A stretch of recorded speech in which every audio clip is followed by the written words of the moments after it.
Hi everyone, welcome back to English 221. This is for our class for Monday, February 12th, where we are moving beyond the sonnets and going into the comedies. We're beginning with A Midsummer Night's Dream, and then we will move into Much Ado About Nothing. And I also wanted to talk about the first paper. So if you see in the notes below, in the first section, it details paper number 1, which is going to be addressing the comedy section of our class. And in the syllabus and other documents folder, you will find the topic. Paper number 1 is going to be due approximately midway through this semester. So that would be March 25th, Monday. However, I have a rolling deadline, so I encourage you to hand in early papers. And my hope is that all of you would have handed in a paper by the 25th. After the 25th, I start becoming a little bit anxious because we're more than halfway through the semester after the 25th, and you still haven't handed in a formal assignment. So if you don't have your first paper in by the 25th, definitely talk with me. But basically, from this point forward, you can hand in the first paper at any point. It's going to be a 4 to 5 page critical paper. In other words, you should not be consulting outside resources. You should be relying on your own interpretations and what we've discussed in class. And I ask that you send that paper to me via PDF to my email, which is ruiz, R-U-I-Z, at gcc.mass.edu. My grading program works best with a PDF. So if you were to look in the syllabus and other documents folder, you'll see that you have the same topic for paper number 1 and paper number 2. And paper number 2 should also be a critical paper of approximately 4 to 5 pages long, but approximately is approximately. It should be as long as it needs to be for you to defend your thesis. So you can choose the topic listed, or you can write on your own topic. If you choose to write on your own topic, you should discuss the topic with me. And I hope that all of you decide to discuss your interests. When it comes to quotation, we will be using the MLA system of parenthetical documentation. I hope this sounds familiar to you from previous English classes. And Shakespeare is a little bit different than many other texts because Shakespearean plays are divided into act, scene, and line, which means in parenthetical documentation, the parentheses after the quote, you can indicate act, scene, and line. And in fact, in the next few classes, I will be distributing a handout, or at least uploading a handout. And I will be talking a little bit about the conventions of writing a paper so that we can talk about this in a bit more depth. And of course, just to remind you, the syllabus, I talked about paper formatting specifications, how it should be double spaced with 1-inch margins and so forth. So, as I had indicated, my thinking was that paper number 1 would address the comedies, and that would be either Midsummer Night's Dream and or Much Ado About Nothing.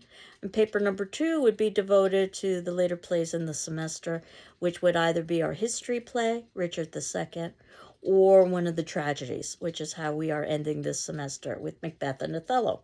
However, the sonnets, which is how we began the semester, are a possibility. Just note that writing about a sonnet is a very different kind of animal than writing about a play. And also The Tempest, the extra credit play at the very ending of the semester that we really won't have a chance to talk much about. That also is a possibility for paper number 2. So the topic, and I believe it might sound familiar because it is something that I had put on our class syllabus. And this quotation is one of the many quotes, actually the 3 quotes, that I had included in our syllabus to try to give us a sense of Shakespeare. And specifically, I'm going to ask you to examine how the following quote by Alexander annexed, quote, "Don't ask for simple answers from Shakespeare. Just believe in his ability to put into one play a whole world with all of its contradictions, contrasts, and problems." And to discuss how that quote applies to the text you've selected for your paper. But regardless of your topic, whether you choose my topic or you decide to create a topic of your own, you do need to provide textual evidence and detail to support your arguments.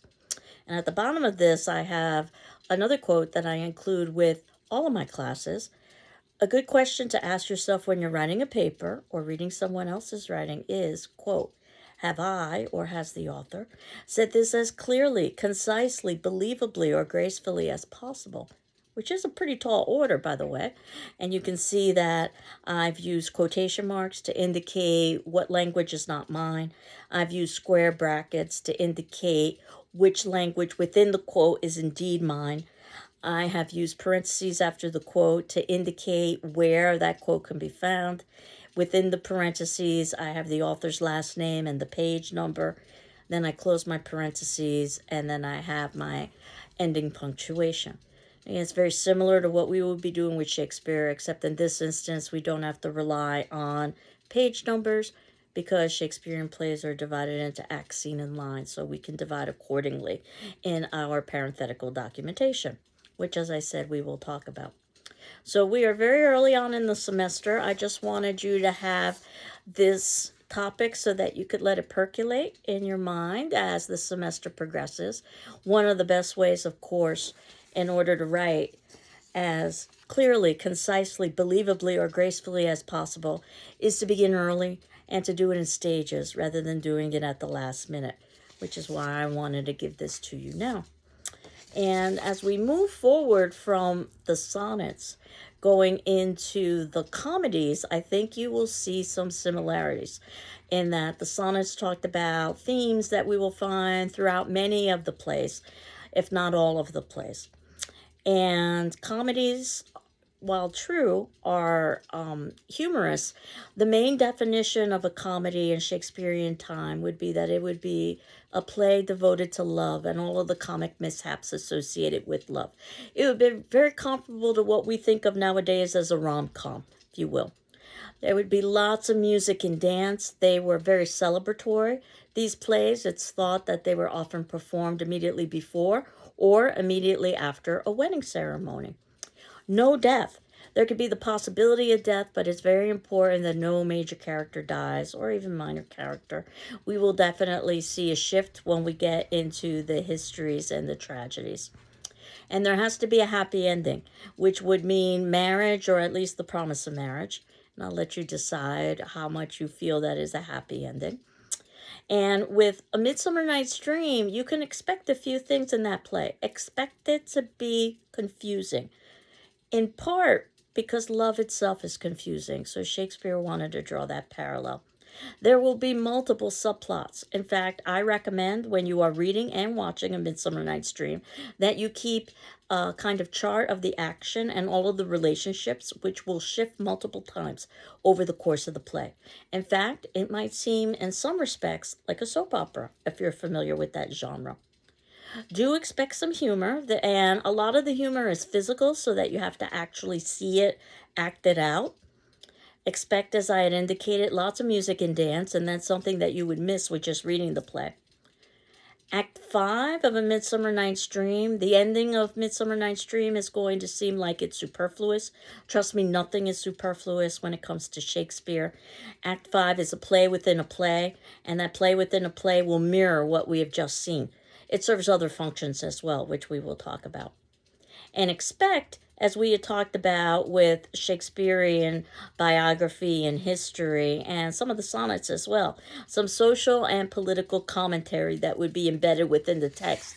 Not necessarily in an obvious way, because as we know, it was a time period where a playwright could be rather open about violence or sexuality, but not so much about politics or social commentary.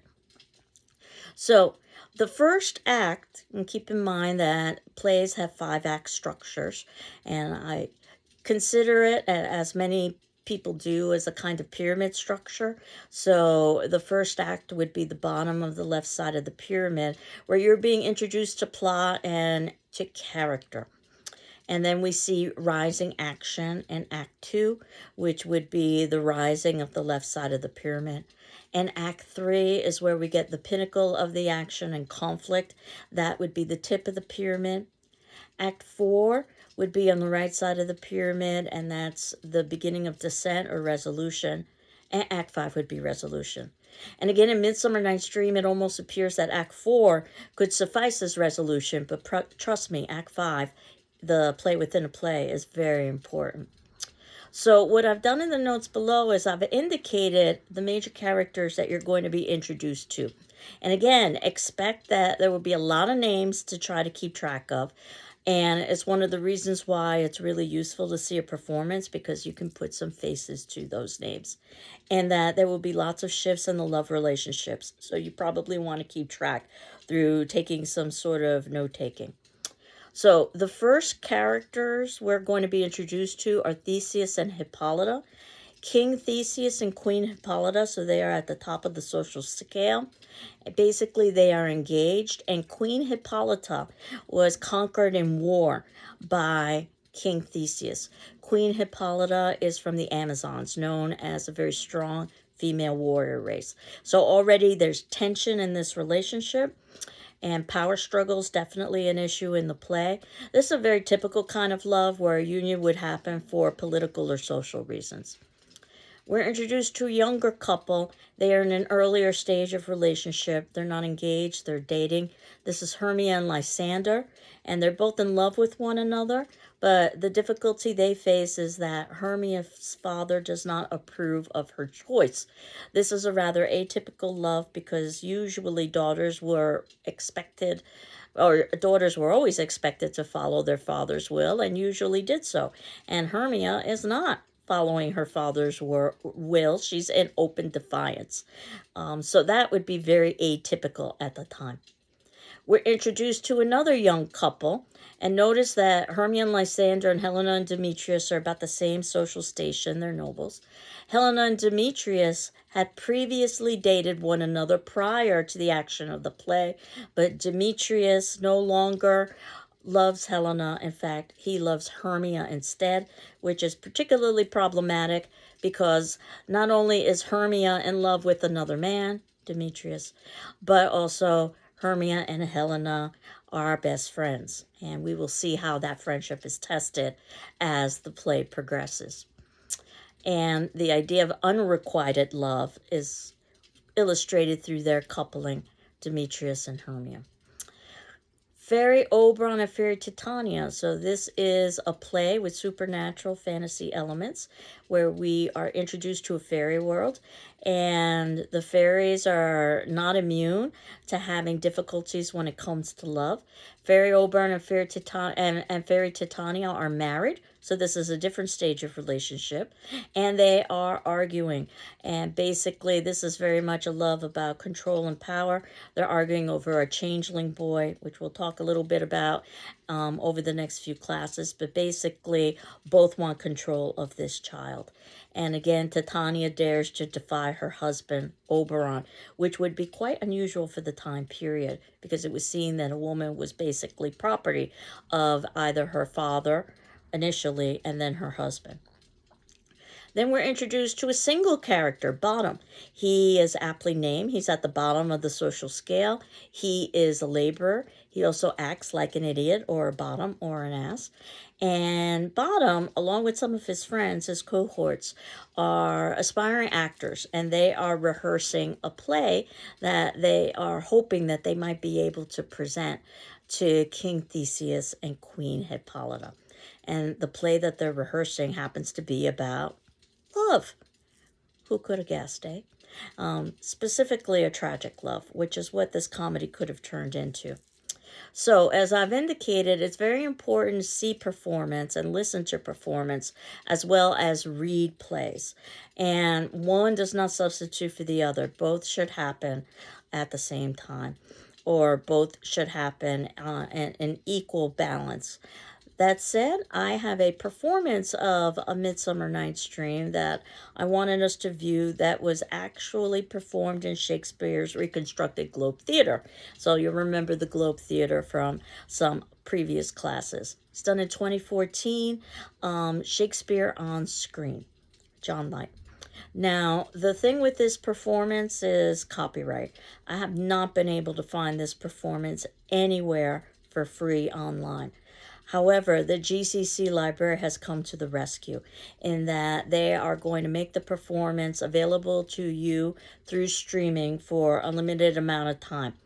So if you can see in the notes below in section 5, that we have a little bit of information from Tim Dolan, who is our information literacy coordinator, that you should soon, by Monday morning, if you are watching this video on Monday, so it should be happening any moment now, you should soon be receiving a library invitation to view the first film of the semester, A Midsummer Night's Dream. Again, the performance from Shakespeare's Globe. If you're having trouble viewing the video, please contact the library, and the library information is there. Or you can also contact their chat service. Librarians are available from 9 to 4, Monday through Friday. If you'd prefer, there is a hard copy DVD version of the film available for viewing in the library. Just ask at the main desk. And what I've done is I've divided up the film into separate viewing sections. So what I recommend that you do is that you watch the first 2 acts of A Midsummer Night's Dream. Act 1, Scene 1, which is approximately 16 minutes.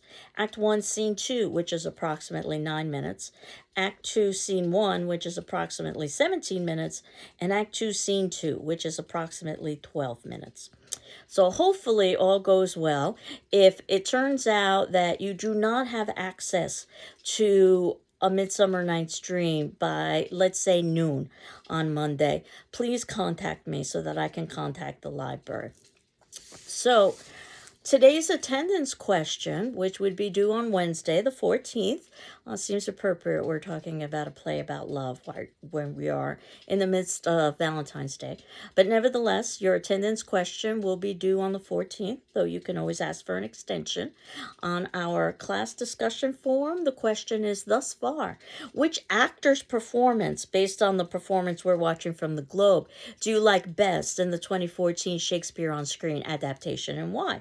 And that might be the same as your favorite character, but it might be different because there are multiple layers, and that ultimately an actor's interpretation can either help or hurt a particular character's written development. And I'd like us to be able to compare and contrast the two. Again, watching a performance is in no way a substitute for reading the play. It's a supplement. And what's ideal, though I understand the world is not always ideal, is that you have finished reading A Midsummer Night's Dream so you can enjoy the performance. And as we are talking about A Midsummer Night's Dream over the next several classes, you are reading ahead for the next play, which happens to be about Much Ado About Nothing. But again, life isn't always ideal, so do the best that you possibly can. So again, if you do not have access by Monday at noon, Monday the 12th at noon, to this video, please contact me and I will contact the library.